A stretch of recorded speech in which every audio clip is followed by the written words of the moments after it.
आशा करता हूँ आप सब बहुत अच्छे होंगे। मेरा नाम है सिद्धांत अग्निहोत्री। स्टडी लॉस पे आपका बहुत बहुत स्वागत है। आपको पता ही है कि दुनिया में तबाही मची पड़ी है। कहीं पे फ्लड्स आ रहे हैं, कहीं पे तूफान आ रहे हैं, कभी कहीं पे घनघोर गर्मी पड़ रही है। तो जो सबसे इंपॉर्टेंट रिपोर्ट आती है हर साल, इंटर गवर्नमेंटल पैनल और क्लाइमेट चेंज IPCC की report, first part of the assessment report जो है ये मंडे को आ जाएगा। सेकेंड और थर्ड पार्ट अगले साल तक आएगा। तो ये जो रिपोर्ट है, जो लेटेस्ट साइंटिफिक अंडरस्टैंडिंग है, क्लाइमेट सिस्टम कैसे काम कर रहा है, कैसे चेंज हो रहा है, प्रोसेस क्या हो रहा है, कैसे ह्यूमन एक्टिविटीज से क्लाइमेट चेंज पे असर पड़ रहा है, ये सब हमको देखने को मिलेगा। चैनल को सबसे पहले आप सब्सक्राइब कर दें, इंस्टा पे फॉलो करें, टेलीग्राम पे आ जाएं। तो क्लाइमेट देखिए, दुनिया ने अभी वही मैंने बताया कि यूरोप में फ्लड्स देखे, बाढ़ आई, चाइना में भयानक बाढ़ आई, record breaking heat waves America में देखा, कनाडा में जहां पे टेम्परेचर बहुत हाई रहता है 50 डिग्री पार, पाकिस्तान में 50 डिग्री पार टेम्परेचर, टर्की और ग्रीस में fire, global fires, Siberia, Turkey, Greece में। और दोस्तों ये शुरुआत है। हम पता नहीं कौन सा सस्ता नशा करके बैठे हुए थे, हमको लग रहा था कि चीजें बिल्कुल सही हो जाएंगी, लेकिन ऐसा हुआ नहीं। जो फ्रीक्वेंसी है एक्सट्रीम वेदर इवेंट की, ये लगातार बढ़ती जाएगी। साइंटिस्ट जो हैं परेशान है कि यार करें तो करें क्या, बोले तो बोले क्या। फिलहाल आप कुछ कर सकते हैं, बोल सकते हैं। एनसीईआरटी ज्योग्राफी का कोर्स लॉन्च कर दिया हमने। 6 to 12 तक की एनसीईआरटी, सीधा 50% ऑफ है। ये 15% भी एक्स्ट्रा आपको मिलेगा। 400 की है दोस्तों, बहुत ही कम दाम है, तो आप इसको अवेल कर सकते हैं। और हमने कंबाइंड एनसीईआरटी ज्योग्राफी, पॉलिटी और हिस्ट्री का भी कोर्स लॉन्च किया। हिस्ट्री पॉलिटी पूरी कंप्लीट हो चुकी है, ज्योग्राफी मैं कोशिश करूंगा कि सितंबर तक ही कंप्लीट कर दूं। तो असेसमेंट रिपोर्ट की बात करें तो अच्छा, पिछली 5 प्रीवियस असेसमेंट रिपोर्ट्स भी आई हैं। और अरे यार मैं एक मिनट रुको, पिछली 5 प्रीवियस असेसमेंट रिपोर्ट्स भी आई हैं। और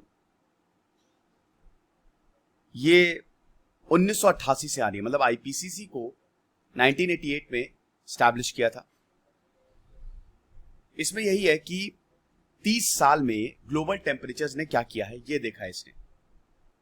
आप देख सकते हो 1995, हर 5-5 साल में रिपोर्ट जो है वो निकालते हैं। 5-5 या 6-6 साल, 7-7 साल, मतलब रिपोर्ट निकलती रहती है।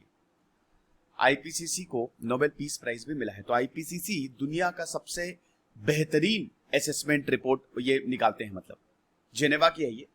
तो अगर क्लाइमेट के बारे में जानना है तो इनसे ज्यादा ऑथेंटिक डेटा और शानदार डेटा कोई नहीं देता है। तो इसीलिए जब जैसे ये रिलीज होगी, उसको बहुत ही कॉम्प्रिहेंसिवली कवर करेंगे। ओके, 4th असेसमेंट रिपोर्ट तो शानदार थी, जो 2007 में आई थी। दुनिया को ये बता दिया इस रिपोर्ट ने कि भैया देख लो, आगे आने वाला समय इतना ज्यादा खतरनाक होने वाला है। और इसी ने ही पेरिस क्लाइमेट डील को भी जन्म दिया। भाई यहाँ पे यही था कि ये हजारों पेजेस की रिपोर्ट होती है।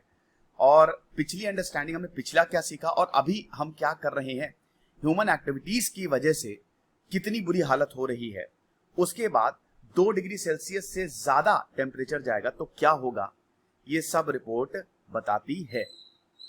2 डिग्री सेल्सियस तक गया तो हम रह नहीं पाएंगे। रिपोर्ट क्लियरली कहती है कि ह्यूमन बींग्स के लिए बड़ा मुश्किल होगा रहना, मौत ही सामने खड़ी हुई है। 2100 तक, ये जो मतलब आने वाला साल है, तो 2100 तक ये रिपोर्ट जो है वो प्रोजेक्शंस देती है। आप देख लीजिए, इसमें मैंने यहाँ पे चार्ट भी लगाया है। हालांकि ये जब रिलीज होगी तो हम इसको और अच्छे से रिव्यू करेंगे। ये देखिए, जो फर्स्ट रिपोर्ट 1990 में आई थी, ह्यूमन एक्टिविटीज की वजह से एमिशंस कैसे होते हैं, उसके बाद ग्लोबल टेम्परेचर जो है वो 0.3 से लेकर 0.6 डिग्री तक बढ़ गया है पिछले 100 सालों में। और ये 4 डिग्री तक बढ़ जाएगा। 2 डिग्री 2025 तक बढ़ जाएगा और 4 डिग्री 2100 तक बढ़ जाएगा। तो अगर ऐसा हुआ तो हम तो गए काम से, हम बच ही नहीं सकते हैं। सी लेवल जो है वो 65 सेंटीमीटर। अरे सर, इतना सेंटीमीटर 1-1 डिग्री बढ़ रहा है, क्या दिक्कत है बेटा? ये एवरेज टेम्परेचर की बात है, ठीक है? ये तुम्हारे घर के टेम्परेचर या कोई शहर के टेम्परेचर की बात नहीं है, ये एवरेज टेम्परेचर की बात है। तो एवरेज टेम्परेचर का मतलब ये है कि इसमें ग्लेशियर्स पिघलेंगे, सी लेवल बढ़ेगा, फ्लड्स आएंगे, बारिश होगी तो होती ही जाएगी, बड़ी मुश्किल है। गर्मी पड़ेगी तो इतनी पड़ेगी, ठंडी पड़ेगी तो इतनी पड़ेगी, झेल नहीं पाओगे। तो हम तो ऐसे रह नहीं सकते, हम तो मरेंगे ही मरेंगे। सेकेंड रिपोर्ट 1995 में आई।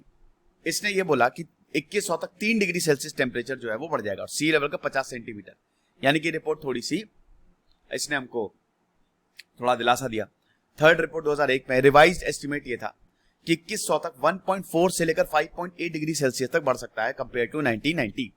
रेनफॉल भी बढ़ेगी और जो इंटेंसिटी और ड्यूरेशन है एक्सट्रीम वेदर इवेंट्स वो भी बढ़ेगी। फोर्थ रिपोर्ट आई 2007 में, इसके लिए ही फोर्थ रिपोर्ट जो आई थी 2007 में, इसके लिए इसको नोबेल प्राइज मिला था। तो ग्रीन हाउस गैस एमिशन जो है वो 70% तक बढ़ गया है 1970 से लेकर 2004 तक। एटमॉस्फेरिक कंसंट्रेशन कार्बन डाइऑक्साइड का ये पिछले 6.5 लाख सालों में सबसे ज्यादा रहा है और 2100 तक 4.5 डिग्री सेल्सियस तक टेम्परेचर बढ़ना ही बढ़ना है और 60 सेंटीमीटर सी लेवल बढ़ जाएगा। तो इसीलिए इसको नोबेल प्राइज मिला था। फिर 2014 में जो फिफ्थ रिपोर्ट आई थी, टेम्परेचर जो है वो 4.8 डिग्री सेल्सियस तक बढ़ जाएगा। एटमॉस्फेरिक कंसंट्रेशन जो है पिछले 8 लाख साल में सबसे ज्यादा है और हीट वेव ज्यादा होगी। तो ये असेसमेंट रिपोर्ट जो है ना काफी सही साबित हुई है और ये मील का पत्थर काम किया, क्योंकि देखिए जो देश है ना वो रिकॉग्नाइज करके भाई क्लाइमेट चेंज तो हो रहा है। अभी मैंने देखा कि फ्लड आया हुआ था, मंत्री जी मदद करने गए थे, तो उसके बाद उन्हीं को एयरलिफ्ट करना पड़ा कि कहीं ये ना डूब जाए।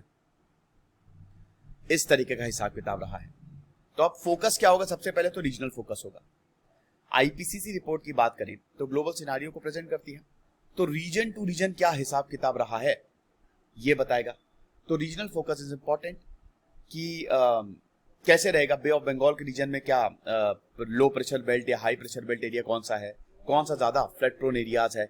एक्सट्रीम वेदर इवेंट जैसे फ्लड्स हो गए, एक्सट्रीम वेदर इवेंट की मतलब इंडिविजुअल एक्सट्रीम वेदर इवेंट किस तरीके से बर्बादी लेके आएंगे। और अभी पिछले हफ्तों में तो हमने देखा ही है ना कि क्या क्या हो रहा है।